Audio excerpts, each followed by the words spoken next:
Sebelum kita mendengar firman Tuhan, mari kita berdoa lebih dahulu. Mari kita berdoa.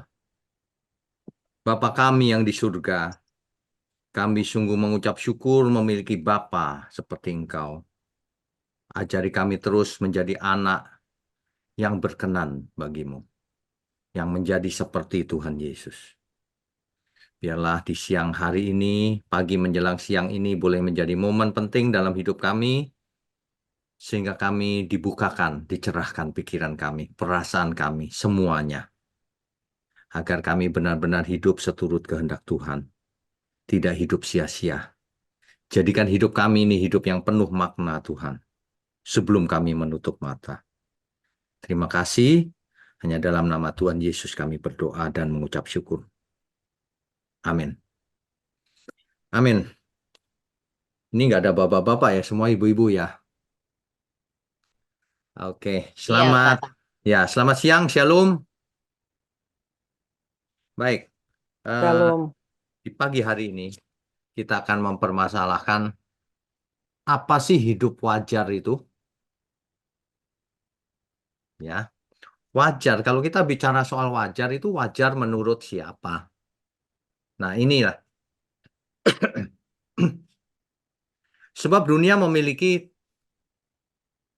nilai kewajaran sendiri. Sedangkan firman Tuhan, wajar tidak sama dengan dunia ini. Kalau kita baca kitab Roma, pasalnya yang ke-12. Roma pasal 12 ayat 1 dan 2. Jadi kalau kita bicara wajar menurut firman Tuhan, tidak sama dengan wajar menurut dunia ini. Tentu saja endingnya juga tidak sama. Ya, di Roma pasal 12 ayat 2 dulu deh. Janganlah kamu menjadi serupa dengan dunia ini. Jangan kamu hidup wajar menurut ukuran dunia. Wajar kita itu harus menurut kehendak Tuhan. Nah, untuk itu diperlukan pembaharuan akal budi. Mindset kita perlu dirubah. Itulah sebabnya firman kebenaran diberikan Alkitab.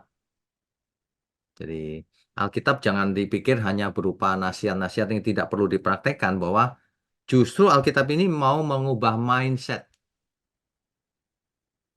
Di ayat yang lain, kitab suci berkata begini, pikirkan perkara yang di atas, bukan yang di bumi.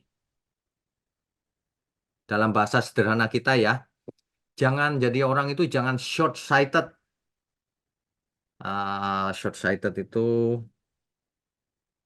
rabun rabun jauh, pandangannya pendek. Justru kita hidup itu kan panjang. Bahkan di balik kubur ada kekekalan. Ini aja tidak dipercaya banyak orang. Banyak orang berpikir di balik kubur tidak ada apa-apa. Wah, itu menyesal banget itu nanti. Seandainya orang sampai ke balik kubur lalu kembali lagi, pasti dia berubah hidupnya. Ternyata gitu. Wah, pasti habis-habisan itu. eh, Mengubah hidupnya. Serius. Nah, kalau kita hari ini masih bisa dengar kebenaran, kita orang-orang yang sangat beruntung. Sangat diberkati. Ya, sebab tidak semua orang bisa mendengar suara kebenaran seperti ini. Sebab di dunia lain, di luar sana, ajarannya selalu kemakmuran tekanannya. Manusia kalau ikut Tuhan Yesus, tokonya laris, enteng jodoh, tidak pernah sakit, diberkati ekonominya, yang begitu-begitu yang diajarkan. Sehingga umat Tuhan yang diajar seperti itu menjadi wajar seperti dunia ini wajarnya. Persis sama. Bahwa kalau beragama atau ke dukun atau ke apapun supaya rezekinya banyak. Supaya sembuh dari sakit. Ini jadi sama dengan dunia ini. Padahal wajarnya Alkitab itu beda dengan dunia ini. Wajar menurut Alkitab itu pembaruan akal budi, nggak bisa seperti dunia ini. Bukan itu maksudnya. Ya, inilah yang sering saya sampaikan di suatu persekutuan-persekutuan. supaya minimal dapat masukan yang benar. Sebab banyak sekali firman yang disampaikan itu asal-asalan. Ada yang kirim ke saya nih. Hmm, apa ya? Dia dia bilang begini, saudara kalau kita ikut Tuhan itu pasti diberkati, pasti kaya raya. Kalau enggak ada yang salah dengan iman saudara gitu. Waduh, ini rusak ini ajaran ini. Itu sebenarnya ya triknya iblis. Iblis itu mau membelokkan pikiran manusia, meskipun kelihatannya sedikit beloknya. Kalau tujuan itu dibelokkan sedikit, in the long term pasti beloknya banyak. Mengerti maksud saya ya? Jadi kalau kita lurus terus belok sedikit, tapi in the long term bedanya jauh banget nyampenya nanti. Jangka panjangnya jauh bedanya. Makanya kalau kita belajar itu tidak boleh meleset sedikit pun. Karena efeknya jangka panjangnya akan fatal. Kita harus strict. Wajar menurut Tuhan itu yang begini loh. Yang dianggap tidak wajar oleh dunia. Jadi wajarnya dunia itu tidak sama dengan wajarnya Tuhan. Bahkan kalau kita hidup wajar menurut firman Tuhan, dianggap tidak wajar. Teman kita sering ngomong begini, fanatik sekali nih. Gitu. Nggak usah gitu-gitu amat lah. Sekali-sekali nggak apa-apa lah, salah buat dosa nggak apa-apa sekali-sekali. Gitu. Nah itu wajarnya mereka tuh. Kalau wajarnya kita nggak boleh begitu. Jangan pernah buat dosa lagi, mulai sekarang. Kalau dulu pernah buat dosa, ya namanya juga belajar, dulu tidak tahu atau bandel atau apa. Tapi ke depan saya tidak mau buat dosa lagi. Apalagi yang disengaja ya, yang tidak sengaja aja jangan kalau bisa. Hidup ini cuma satu kali, mari kita belajar kewajaran menurut Tuhan. Tentu saja kalau kita bicara kebenaran, wajar yang benar, sumbernya harus Alkitab. Tidak boleh sumber yang lain. Ya, nah seringkali ini yang salah juga banyak orang sih yang menyesatkan, bikin bikin itu apa? Altar penyembahan, dikasih ini, kasih itu, dikasih hiasan ini, dikasih ini itu, seolah persis dukun. Padahal menyembah Tuhan bukan begitu caranya. Menyembah Tuhan itu seluruh hidup kita, bagaimana kita hidup bisa membuat Tuhan tersenyum kalau lihat hidup kita. Meskipun kita sedang sakit, tapi aku tetap memuji Tuhan. Itu Tuhan tersenyum tuh. Tapi kalau yang kaya memuji Tuhan, kalau lagi sedih nggak memuji Tuhan, no, itu Tuhan, ya kamu ada maunya. Nggak wajar orang seperti itu. Kita harus belajar hidup wajar di hadapan Tuhan, wajar menurut Tuhan. Ya, makanya tidak bisa lari dari Alkitab. Alkitab satu-satunya sumber kebenaran. Jadi kalau ibu-ibu atau bapak-bapak kalau mendengar saudara sekalian itu mendengar sesuatu yang tidak sesuai Alkitab, Alkitab jelas-jelas menulis apa tapi dia cerita lain, tolak. Nggak usah didengar lagi, diblokir saja. Jangan pernah mendengarkan orang yang melawan Alkitab. Ya, jangan pernah. Ya, kalau Alkitab bilang Allah tidak menginginkan seorang pun binasa. Lalu ada orang lain ngomong begini, Allah sudah menentukan yang ini binasa, yang ini selamat sebelum dunia dijadikan. Nah, jangan pernah dengar orang seperti itu lagi. Sebab dia berani melawan Alkitab. Tuhan Yesus berkata begini, kamu harus sempurna seperti Bapa di surga sempurna. Manusia kok bisa mana bisa sempurna? Nah, yang begitu-begitu tidak usah didengar lagi mulai hari ini. Ya, karena waktu yang kita punya nggak banyak. Sudah usia berapa? Saudara udah usia berapa coba? Kita sudah usia berapa? Sisa waktu kita berapa? Jangan buang-buang waktu lagi. Manusia itu nggak maju-maju karena apa? Karena dengar kiri, kanan, lain-lain semua. Sehingga akhirnya nggak melihat gambar besarnya. Hidup yang wajar di hadapan Tuhan itu seperti apa? Yang berkenan maksudnya. Wajar menurut Tuhan itu bukan biasa-biasa saja. Bukan. Wajar itu anak Allah. Kalau anak Elohim yang maha tinggi tentu tidak biasa-biasa saja. Kalau kita panggil dia Bapa artinya apa? Artinya kita adalah anak. Kalau kita adalah anak Elohim, Tuhan Allah kita yang di surga, harusnya kita luar biasa dalam segala hal. terutama karakter kita, terutama bagaimana kita mencerminkan kasihnya Tuhan selama hidup kita ini, dalam pergaulan, dalam pelayanan, dalam bekerja, dalam berumah tangga. Semuanya harus hebat. Banyak orang tidak wajar hidupnya. Kalau lihat harta dunia, wah, tertarik, semangat. Itu nggak wajar itu. Kalau lihat harta dunia itu biasa saja lah. Ya, kalau nggak ada uang lalu sedih, itu nggak wajar menurut Tuhan. Kalau nggak ada uang itu biasa aja. Sama, banyak uang maupun nggak banyak uang biasa saja. Kita lakukan saja bagian kita, kerja keras, belajar yang pintar, cari uang yang benar, kan gitu. Jadi berkat, bicaranya yang memberkati, jangan suka debat, nggak membawa berkat debat itu. Malah cari musuh. Kalau kita sebagai anak Bapa di surga hidup wajar menurut Tuhan, pasti orientasi kita Bapa di surga, kehendaknya. Banyak orang kehendak diri sendiri. Iblis itu licik loh. Orang datang kepada Tuhan dalam rangka untuk dirinya sendiri. Aku diberkati. Itu diri sendiri yang diomongin terus. Padahal kita nggak usah minta berkat, kita pasti diberkati. Mau kita anak Bapa di surga. Jadi jangan sampai kita datang kepada Tuhan dalam rangka untuk kepentingan diri sendiri. Nah, kan begitu. Itu kebalik. Mestinya kita datang kepada Tuhan demi kepentingan Tuhan. Itu pun akan yang untung diri kita sendiri juga sih. Kalau kita mengikuti kebenaran firman Tuhan, yang untung siapa saya mau tanya? Apakah Tuhan? Kan enggak, kita sendiri kan? Siapa yang untung? Keluarga kita juga untung lihat jadi berkat. Nggak suka aneh-aneh, wajarnya menurut Tuhan. Biarpun teman-teman kita bilang, ini nggak wajar nih hidupnya, ya biarin aja. Kalau kita bisa nolong orang, orang lain nggak bisa, itu wajar di hadapan Tuhan. Orang lain bingung, ngapain sih kau tolong dia? Apa untungnya? Nah, itu dia. Perhatikan tuh, apa untungnya? Kalau wajar menurut dunia itu cari untung.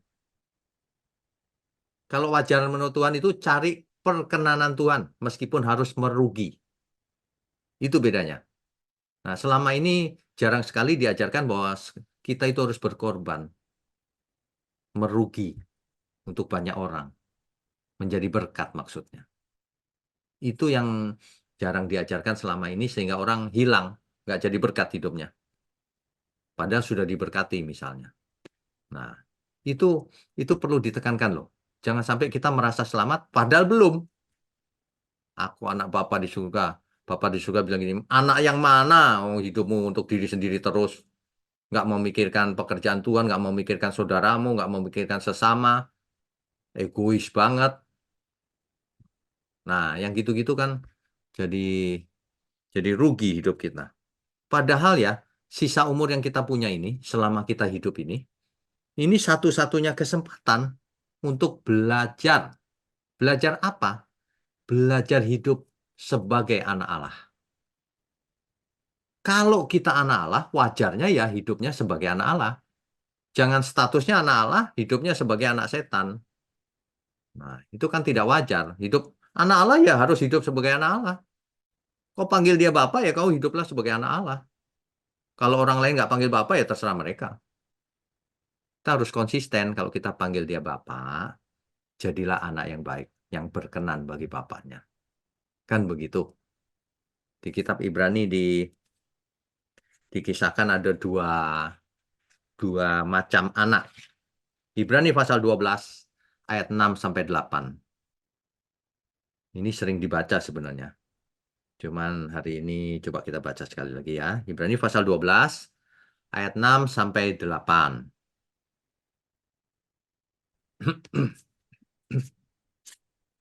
Karena Tuhan menghajar orang yang dikasihinya dan ia menyesah itu memukul ya. Ia memukul orang yang diakuinya sebagai anak. Ini menggambarkan bahwa kalau kita anak Allah, anak Bapa, kita dihajar, dipukul, didisiplin maksudnya. Supaya kita jadi anak Bapa yang utuh karakternya dan sebagainya. Kan gitu.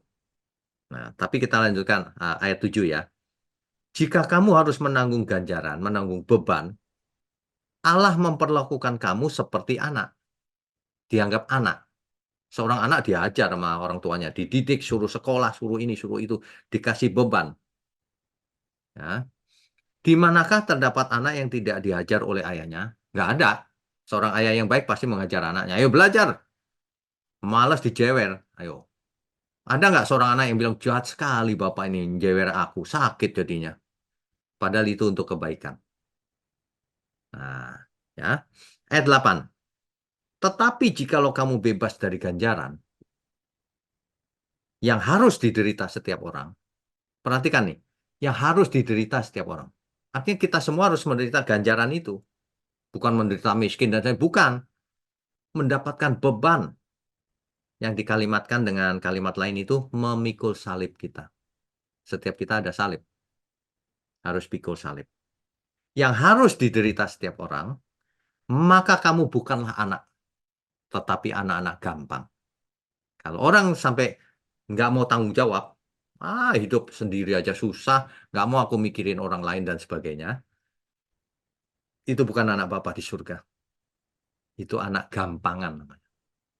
Mau hidup hanya untuk diri sendiri, senang-senang sendiri. Itu hidup gampangan. Hidup gampangan itu kalau mau diterjemahkan itu anak haram, ya. Dalam teks asli dipakai kata notos itu anak haram, ya. Nah, itu dalam terjemahan bahasa Inggris, aduh, pakai kata yang kasar, saudara. Bastard terjemahnya.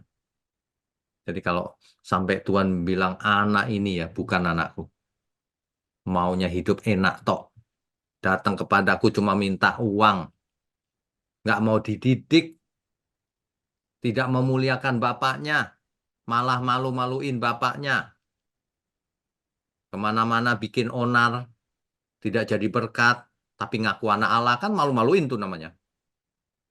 Itulah notos, anak gampangan.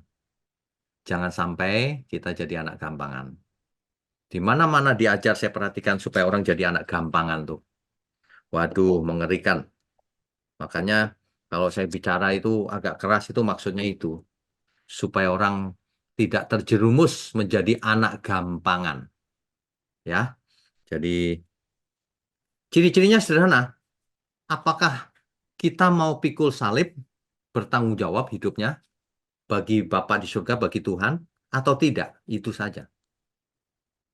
Nah, ini memang apa namanya ya? Ini memang kelas kedewasaan. Kalau orang baru baru jadi Kristen itu kan biasanya biar tokoku laris, ya udahlah namanya juga masih anak-anak.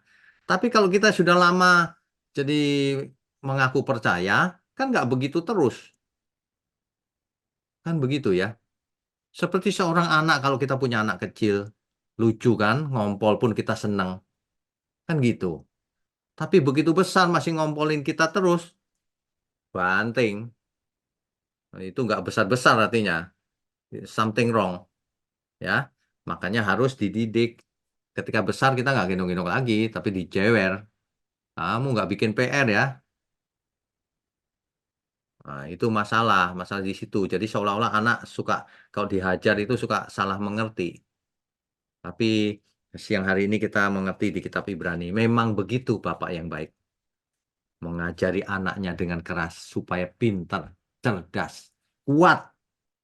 Supaya memiliki karakter bapaknya yang tangguh. Supaya jadi garam dan terang dunia. Bagaimana seseorang bisa memberkati sesama kalau karakternya lemah? Kalau ia egois, nggak bisa kan? Makanya dihajar. Baru akhirnya mengerti. Iya, aku mengerti, Bapak. Hidup ini harus jadi anak Bapak. Bukan cuma statusnya, tapi benar-benar hidup sebagai anak Bapak. Karakternya itu memang begitu. Ya, itu diistilahkan dengan memikul salib. Lukas 9 ayat 23, coba ya. Lukas 9 ayat 23. Ini kata Yesus.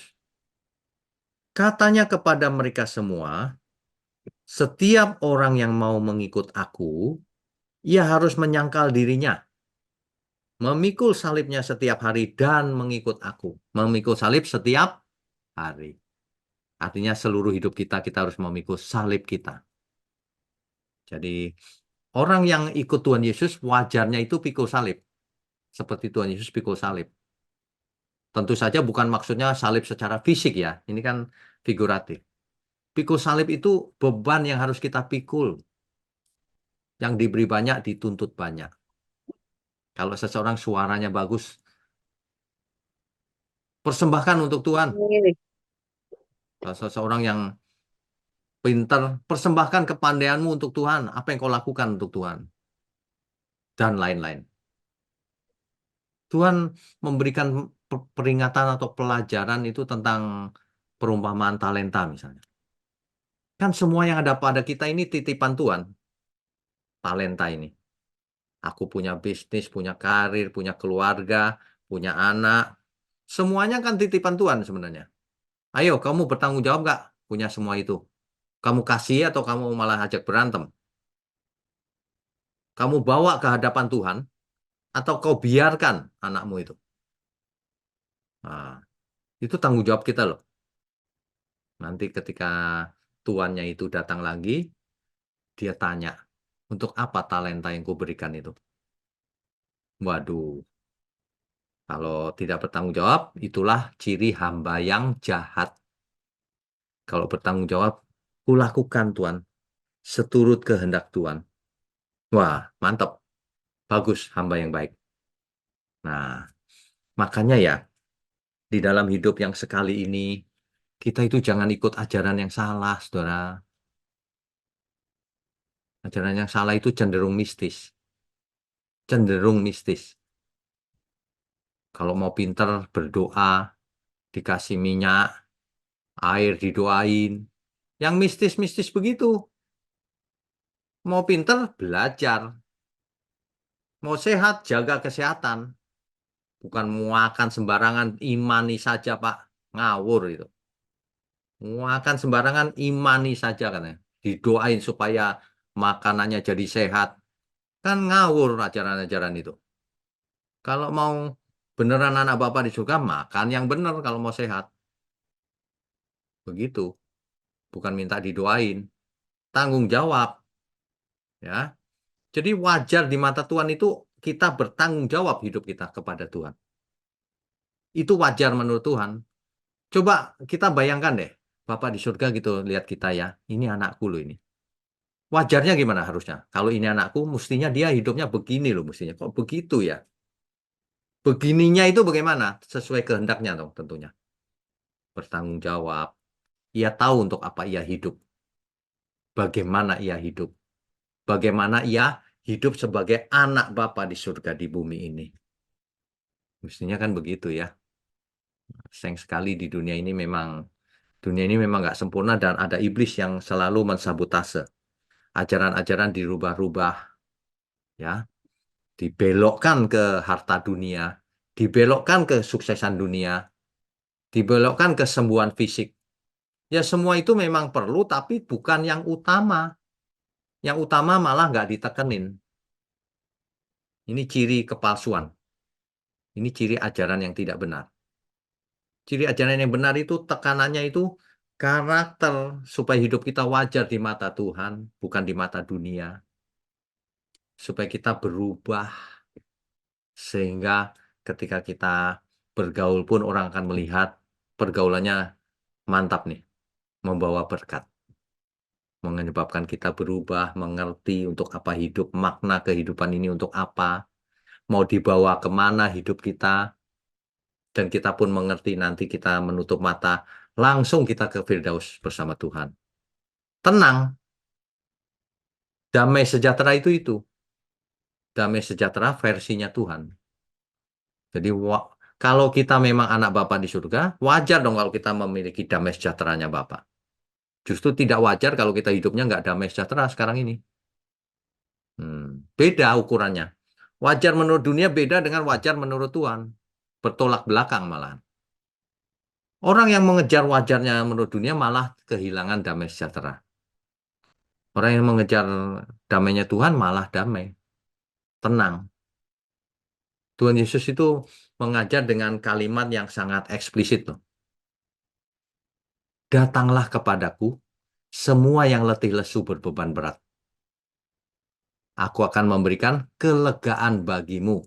Kelegaan, ya, istirahat, kelegaan itu. Refreshing. Aku akan memberikan sesuatu yang refreshing, ya, menyegarkan jiwa kita. Belajarlah kepadaku, kata Tuhan Yesus. Jadi masalah di dunia ini cuma satu sebabnya. Orang tidak mau belajar sama Tuhan Yesus. Termasuk orang Kristen. Orang Kristen ngakunya Kristen tapi tidak belajar sama Tuhan Yesus. Sukanya pakai ayat perjanjian lama. Kamu akan jadi kepala bukan ekor. Coba. Kekayaan orang kafir akan ditransfer ke rekeningmu. Ngarang-ngarang begitu itu. Rusak. Karakternya nggak jadi. Sama itu dengan dunia ini. Apa bedanya? Cuma pakai Alkitab aja. Yang Piko Salib nggak pernah dikhotbahkan. Perhatikan baik-baik. Nggak pernah dikhotbahkan. Kamu harus Piko Salib setiap hari. Nggak pernah tuh. Karena apa? Karena dia pintar ya. Kalau dia ngomong Piko Salib, yang dengerin sedikit. Kalau yang menyenangkan telinga kan banyak yang dengerin. Ini orang yang jualan sebenarnya. Ujungnya tentu saja uang, nggak ada yang lain. Dunia ini ujungnya cuma uang. Makanya Alkitab mengkontraskan antara uang dan Tuhan. Kamu pilih siapa? Karena seorang tidak bisa mempunyai dua Tuhan. Tuhanmu Mamon atau Tuhan? Nah, gitu aja udah. Nah, jadi kalau siang ini kita diingatkan, mari kita belajar hidup yang wajar di hadapan Tuhan. Bukan wajar menurut dunia. Harusnya kalau aku anak Allah, maka baik aku makan, minum, atau melakukan sesuatu yang lain, kulakukan untuk Tuhan.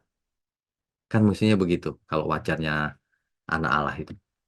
Kalau aku anak Allah, maka aku tidak sembarangan ngomong. Maka aku tidak sembarangan makan. Maka aku tidak sembarangan bergaul.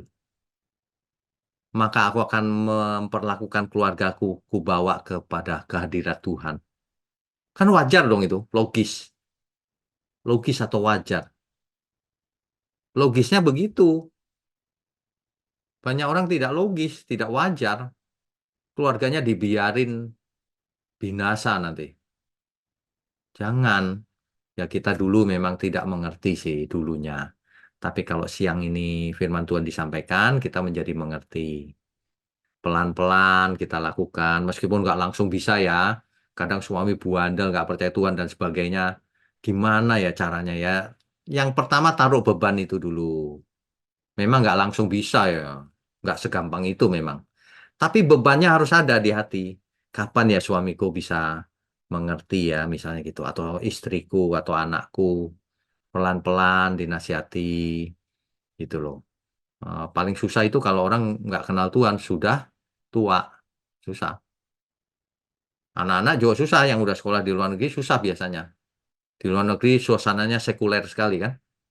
Jadi kalau dibawa ke Tuhan, ya gitu. Iyanya cuma di mulut tapi. Susah. Padahal perubahan karakter itu karena kebenaran jauh lebih hebat dibanding cuma motivator. Kalau cuma motivator ngomong doang dia. Kalau ini kitab suci yang bicara. Mestinya seseorang berubah menjadi orang hebat karena kebenaran. Dan itu pun tidak boleh disombongkan untuk Tuhan. Kan gitu. Setiap kita itu jangan gagal hidupnya. Sebisa mungkin jangan gagal. Supaya bisa jadi berkat. Seandainya gagal pun dulu ya sekarang bertobat. Supaya jangan gagal yang lebih kekal. Kalau gagal di dunia ini ya sudah, tapi kekekalan jangan gagal. Kan begitu. Kalau sekarang 70-80 tahun kekekalan kan tak terhingga selama-lamanya. Jangan itu gagal. Kalau yang sekarang pernah gagal ya nggak masalah. Ya, sesungguhnya Tuhan sangat mengasihi kita semua loh. Iya, Tuhan tidak menginginkan seorang pun binasa. Jangankan binasa. Tuhan tidak menginginkan seorang pun di antara kita itu gagal di dunia ini. Enggak, sebenarnya enggak begitu. Tapi manusianya yang buandal dengan maunya sendiri sehingga hidupnya penuh masalah. karakternya buruk, tidak jadi berkat, terhadap pasangan hidup aja kasar, menyakiti hati. Kan jadi yang susah siapa coba? Kan diri sendiri. Salah siapa? Salah diri sendiri juga. Jadi kalau kita bicara perubahan, transformasi yang benar tuh ini. Bukan transformasi gedungnya jadi bagus, bukan. Transformasi itu manusianya yang perlu ditransformasikan. Itu yang dipakai di eh, Roma 12 tadi. Berubahlah kau. Be transformed. Dalam bahasa Yunaninya dipakai kata metamorphoste. Metamorphoste itu kan kita pernah dengar metamorfosa ya. Suruh berubah kita itu. Berubahlah. Saudara ya, kalau kita bicara bidang manajemen dan kepemimpinan, itu ada juga itu topik besar perubahan, change. Itu sebenarnya intinya itu manusia nggak mau berubah ya mau jadi apa? Mau jadi batu. Manusia itu dari hari ke hari harus berubah. Itu ciri kehidupan. Kalau dalam hal kita ini berubahnya semakin menjadi anak Allah. Semakin serupa dengan Tuhan Yesus. Memiliki attitude-nya Tuhan Yesus. Berubah. Itu. Be transformed. Sulit, Pak. Nah, belum apa-apa bilangnya sulit. Mestinya bilangnya siap. Nah, tapi sulit. Sulitnya belakangan belajar tentunya. Kan Alkitab berkata begini, tidak ada yang mustahil bagi Tuhan. Nah, kalau kita mengaminkan itu, pasti tidak ada yang mustahil beneran. Nah, kalau belum apa-apa, nggak mungkin Tuhan, aku memang begini ya, nggak bisa. Sesuai imanmu akan jadi padamu. Kan gitu kan? Makanya, kalau cuman motivasi biasa percuma. Ini real. Roh Kudus ada dalam diri kita. Apa saja bisa kita lakukan kalau Tuhan berkenan. Tapi lakukan bagian kita. Kita mau hidup benar, mau belajar sungguh-sungguh, baca Alkitab yang ngerti, jangan sembarangan, hidup bertanggung jawab, pikul salib, lakukan bagian kita. Kan begitu harusnya.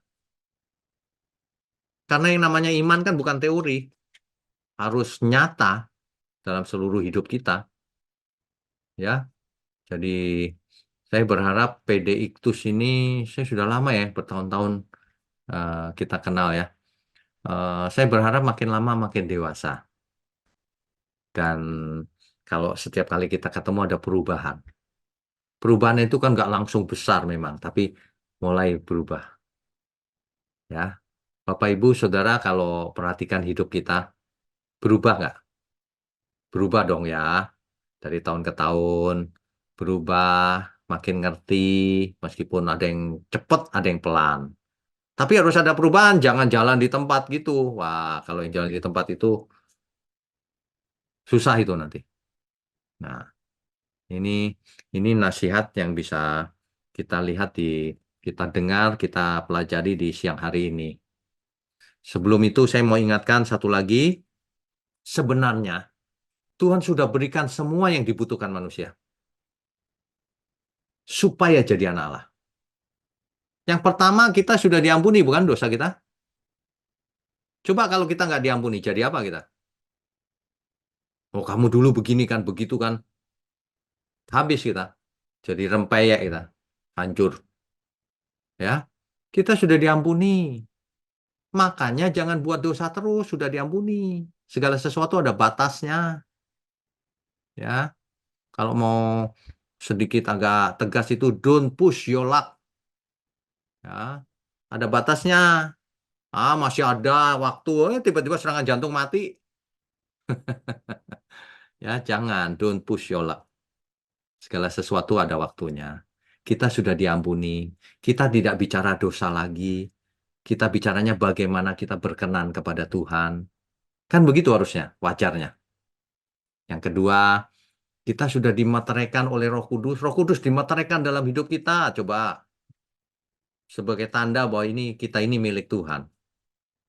Roh Kuduslah yang memberi segala karunia dalam hidup kita. Karunia roh. Macam-macam. Ada yang diberi bahasa roh, ada yang diberi bernubuat, ada yang diberi mengajar, ada yang diberi macam-macam. Gunakan itu untuk Tuhan. Jangan malah sombong. Yang diberi banyak dituntut banyak.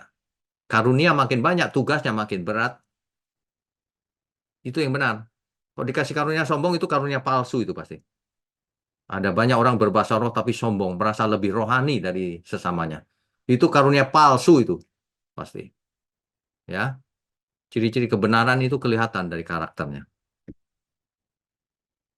Lalu ada Alkitab, kita harus perubahan akal budi itu melalui firman. Dan yang jadi masalah Alkitab itu seringkali ditafsirkan secara salah, dibelokkan dengan sengaja oleh oknum-oknum jahat yang dipakai setan, sehingga orang tidak mengerti kebenaran yang utuh. Ini jadi masalah memang. Makanya belajarlah sendiri Alkitab, jangan percaya 100% dengan apa yang didengar. Diperiksa ulang di Alkitab, di cross check ya. Kalau dengar salah satu khotbah atau apa, cari second opinion. Cek benar apa enggak. Kalau kita sering melakukan itu, nanti lama-lama kita peka. Baru mendengar sedikit aja tahu, ini mau diarahkan ini. Diarahkan ke duit nih. Gitu. Yang satu lagi, ini dukun ini. Nggak ada di Alkitab seperti ini. Nah, gitu loh. Jadi, sebagai anak Allah, kita pun harus cerdas dan peka membedakan mana yang benar, mana yang salah. Sehingga tidak mudah ditipu oleh si ular itu. Si iblis maksudnya. Kan begitu ya. Nah, yang terakhir, tugas kita ini bersama Roh Kudus. Kitalah yang harus berusaha habis-habisan untuk belajar hidup sebagai anak Allah bersama Roh Kudus. Penyertaan Tuhan nyata dalam bentuk Roh Kudus dalam hidup kita. Supaya kita belajar menjadi anak Allah. Yaitu yang mengampuni, mengasihi, menjadi berkat, dan seterusnya. Begitu harusnya. Amin ya, saudara sekalian ya. Nah, jadi sebenarnya ya, kalau kita belajar itu memang tidak bisa sekali, dua kali. Makanya jangan cuma kalau persekutuan doa baru dengar firman. Setiap hari dengarkan. Hari ini ada YouTube, ada macam-macam pilihannya. Setiap hari bisa dengar. Kemarin Ibu Linda tunjukin saya lagi dengar di mobil. Padahal jauh di ujung bumi. Jauh dari sini kan. Kan gitu. Gak ada alasan sih sebenarnya. Hari ini kita beruntung loh. Hidup di zaman teknologi sudah menyambungkan seluruh dunia. Jarak sudah tidak bermasalah lagi. Ya, waktu juga tidak masalah. Bisa mendengarkan anytime. Coba bayangkan. Topik apapun ada. Kita sengaja kalau menyampaikan kebenaran itu berbagai topik. Waduh. Saya percaya firman Tuhan itu berkuasa. Punya kuasa, punya power untuk apa ya? Untuk menarik orang-orang yang bisa ditarik. Sebab si setan itu menarik juga loh. Si naga itu ekornya menyeret sepertiga malaikat di surga. Mestinya kita punya power lebih dari itu. Kita harus menyeret orang-orang ke dalam kebenaran. Menemukan ini loh yang benar. Ikut Tuhan. Itu mestinya. Ya, mari kita belajar seumur hidup kita untuk hidup. Bagaimana sih wajar menurut Tuhan itu? Kalau menurut dunia kita udah tahu nggak usah diajarin lah. Menurut dunia hidup yang wajar itu kalau punya uang banyak happy, ya, senang-senang sendiri, nggak peduli sama orang, nggak takut Tuhan. Itu wajarnya dunia itu. Kita belajar wajarnya Tuhan, versinya Tuhan. Itulah kalau kita mau sebut dia Bapa. Itulah ciri utama kalau kita menjadi anak-anak Allah. Wajar menurut Bapa di surga. Jangan wajar menurut diri sendiri atau dunia ini. Ya. Amin, saudara semua. Amin ya. Amin. Saudara sekalian, mari kita tundukkan kepala, mari kita berdoa. Bapa kami yang di surga, sekali lagi kami mengucap syukur dalam seluruh hidup kami. Kalau kami boleh panggil Bapa, artinya kami sebagai anak Bapa di surga. Ajari kami terus agar kami menjadi anak yang berkenan bagi Bapa. Terima kasih untuk persekutuan doa Iktus. Biarlah Tuhan berkati persekutuan doa ini, Tuhan pakai sebagai alat di tangan Tuhan untuk mengabarkan kebenaran. Terima kasih secara khusus hamba ingin berdoa di siang hari ini untuk Ibu Yuli. Engkau tahu Tuhan, badannya sedang tidak enak, sedang terganggu dengan virus. Kami serahkan semua ke dalam pertolongan Tuhan, perlindungan Tuhan. Agar Ibu Yuli boleh sembuh secepat mungkin. Semua Amin. karena Tuhan. Sebab kami percaya kuasa Tuhan tidak terbatas. Makanya kami Amin. datang kepada Tuhan. Terima kasih Tuhan, juga berkati seluruh keluarganya tentunya. Nah, sebelum kami sudahi pertemuan ini, biarlah tuh kami boleh menengadahkan tangan kami, mohon curahkan berkat-Mu atas kami. Kami sambut segala berkat, berkat yang turun dari surga. Sehat, umur panjang, hikmat marifat turun atas kita semua. Di dalam nama Bapa, Putra, dan Roh Kudus. Haleluya, semua yang percaya katakan Haleluya. amin.